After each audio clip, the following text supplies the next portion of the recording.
You are listening to Single Smart Female. This is Jen, explaining the possibilities in your love life and examining your mantourage dating experiences. I am here to help you do life and love on your terms by tipping the scales of love permanently in your favor. So don't forget to text this episode to all of your single smart girlfriends, and let's get started. Hello, single smart female. It is Jen, your romantic fairy godmama, coming to you today with a romantic fairy godmama hot topic. Now, what's the topic? The topic is, are you an asshole?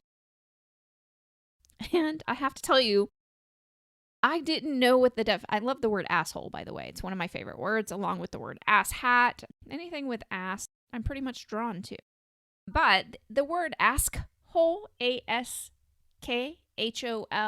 was actually relatively new to me.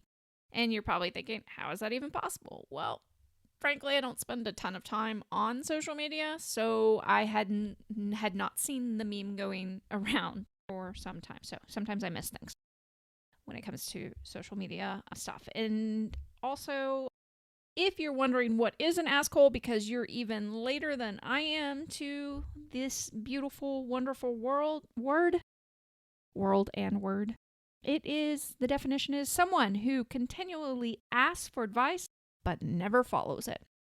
So, why do I love this word? Well, it is a beautiful word.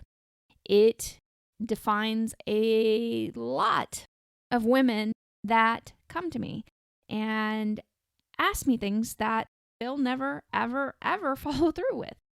And that is perfectly fine. But if you've been hanging around me for a while, which I hope you have, and if you haven't, welcome. I'm glad to have you here.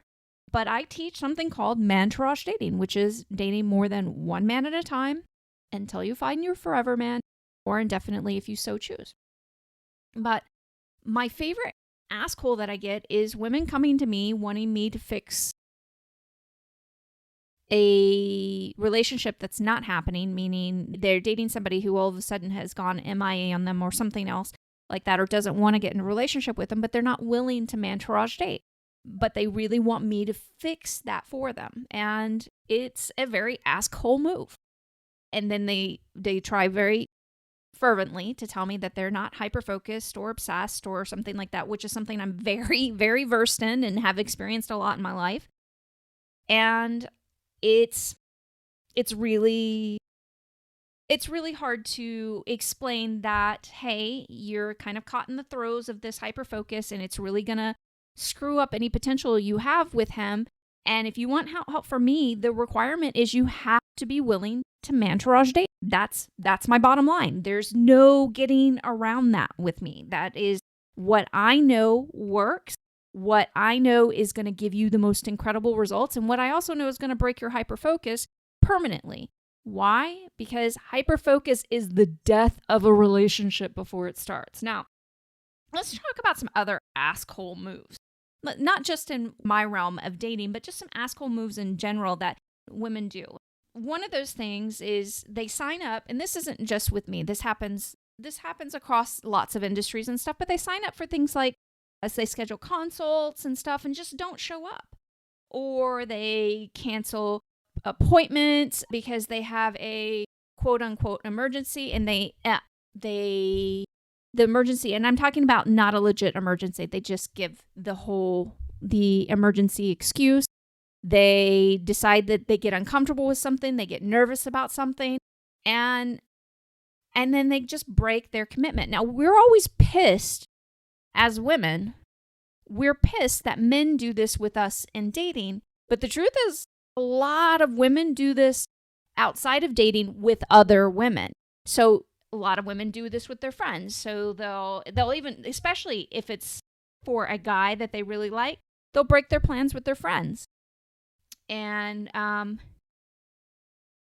because the guy that they like asks them, and they'll cancel on them, and they'll do all kinds of kind of just underhanded stuff just to get out of it, instead of saying, hey, Something came up. This guy asked me out. I really want to go, really would like to go see him. Would you be cool if I rescheduled with you? Or doing what I think that all adored women should do is honor the commitment that you make. If you make a commitment, yes, of course, there are going to be exceptions at times, but if you make a commitment, whether it be a guy who's maybe not the highest in your pecking order right now, or whether it be with your friend, honor what you say you're going to do and go have an amazing time doing it and quit fucking worrying that you're missing out on something else or something better. Because adored women don't miss out on anything because we're going to have an amazing time wherever we go. So always think about when you do decide to cancel on something, are you being out of integrity with yourself before you do? And don't be flaky. Don't be the woman who schedules stuff and cancels all the time. Be considerate in your scheduling. And if you need to schedule yourself for a night off, schedule yourself for a night off. You don't have to say yes to everything just so that you end up having to cancel everything because you've overwhelmed yourself. Now, let's go back to my lovely Askhole who comes to me usually and she wants a piece of advice on social media. So one of the reasons, I think years ago, I tried to do a little advice here and there on social media because, when you're doing all the social media classes, and yes, I've taken those things before and all that, they tell you, how engagement is the best. Well, here's the problem on my end. I don't teach dating transactionally, meaning you do this, this is what happens. You do this, you do that. And there's no across the board anything. And when I work with a woman or when I give advice, I take in consideration everything that's going on in her life, not just what this guy is doing, because there's no set piece of advice, an absolute all the time across the board when it comes to how to react to a man. Okay? There's lots of pieces of consideration that involve you. So on social media, you're not going to catch me giving little one-liners here and there. Yes, you need to do this and you need to do that. Because again, there's not one piece of advice that always works 100% of the time.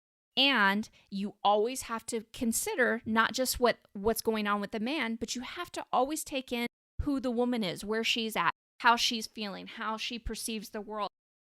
Historically, who has she been romantically? And that transactional piece, the one for one, it doesn't work in what I'm doing. I teach dating. Everything I teach, and if I tell you I want you to say this to him, it's because it's going to build on something else. Something else comes after that brings you closer and closer to everything you want.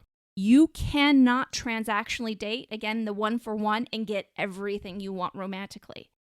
It doesn't work that way, okay? It's almost, you can't establish relationships transactionally.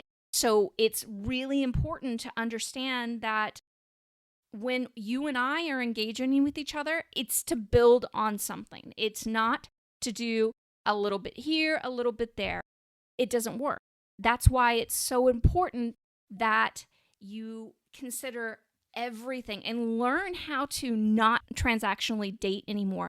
Also, one of the reasons you shouldn't crowdsource advice is, and I'm not talking just in dating in life, but you shouldn't crowdsource all of your advice. You should have maybe, okay, and this is not dating I'm talking about. Let's talk about in other realms right now. You should have maybe a handful of people that you really respect where they've gotten to, and you know how they've gotten there, and you ask them about how you get there.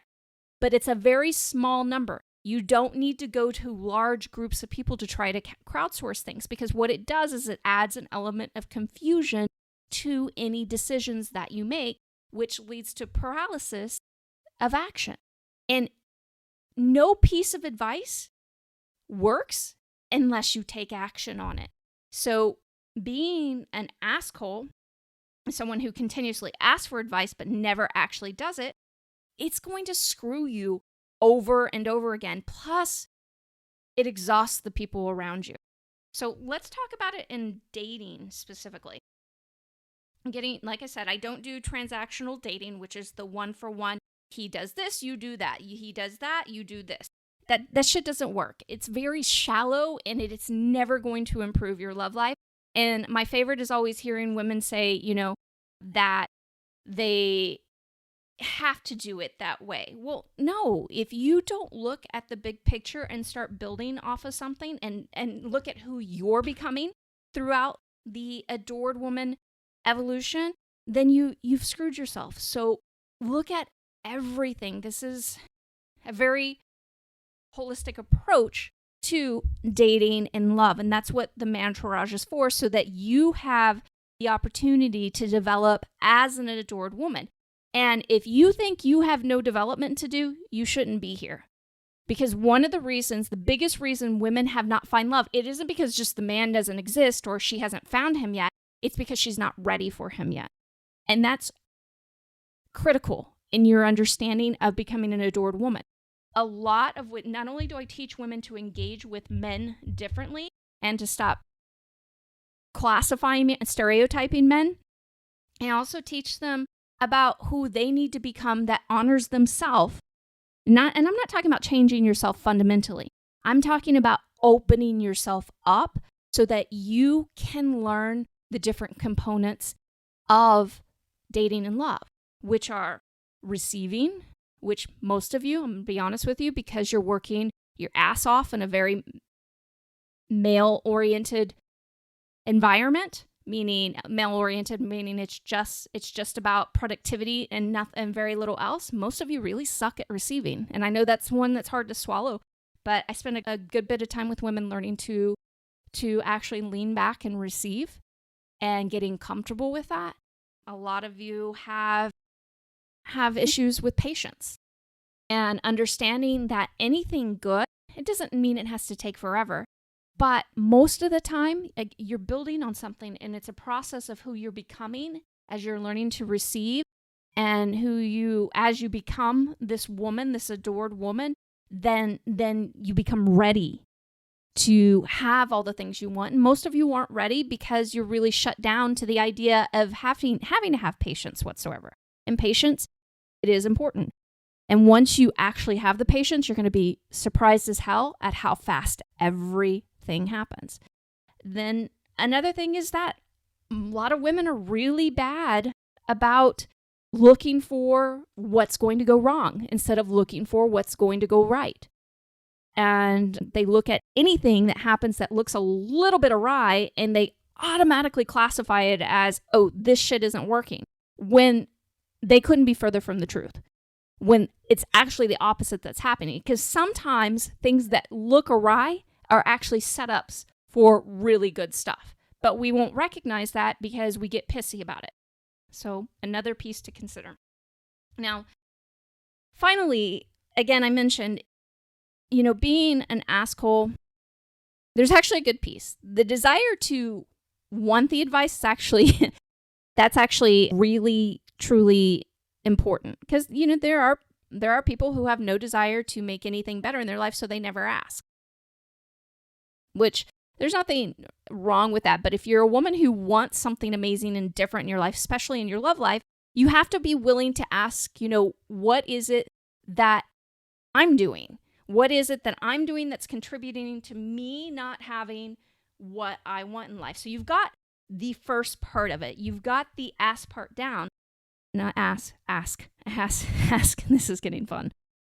But the most important part in being an adored woman, there's two pieces. There's adored woman mindset, and there is adored woman action. And if you're not going to add the action to the mindset, you've screwed yourself. And you deserve so much better than that. Okay, lover girl, it's time for the final thought on today's show. Adored women are never assholes. Hey, lover girl. Thanks for joining me today and texting this episode to all of your single smart girlfriends. If you have a question that you'd like to submit for on-air consideration or want to learn more about working with me, then meet me over at singlesmartfemale.com. See you there.